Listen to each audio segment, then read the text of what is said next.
এটা হচ্ছে আমার সেই চেনা গলি, যেখানে আমরা বন্ধু বান্ধবরা মিলে ঘুরতে আসা, তারপর লাঞ্চ টাইমে দোকানটায় যাওয়া।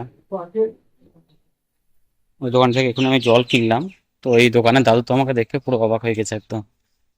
অনেকদিন পর হ্যাঁ, কি করবো, থাকি না এখানে আর, চলে গেছি কাজের সূত্রে বাইরে।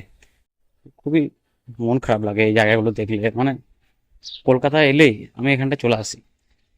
হ্যাঁ, আসতে খরচাপাতি যাই হোক, ওগুলো মাথায় রাখি না। জায়গাটা আমার পরিচিতি জায়গা, চেনা জায়গা, একসময় কত আনন্দ করেছি জায়গাটাতে, কত ঘুরেছি রাত্রি দিনে, ঠিক আছে, কলেজে কত সময় কাটাইছি, সেসব সবই মানে ওগুলো সব মনে পড়ে যায়। বিশেষ করে এই গলিটাতে ক্লাস ক্লাসের হাফ টাইমে, মানে সেকেন্ড হাফে চলে আসতাম এখানটা একটু আড্ডা আড্ডা মারতাম এই জায়গাটায়।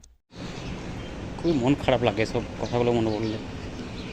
বিশেষ করে এই পজিশনটাতে আমরা বন্ধুগুলো দাঁড়িয়ে একটু স্মোক টোক করতাম। মাঝে মধ্যে একটা স্যারও আসতো, স্যার ঠিক না, উনি ট্রেনেই ছিলেন, আমাদেরই সিনিয়র ব্যাচের একজন স্টুডেন্ট।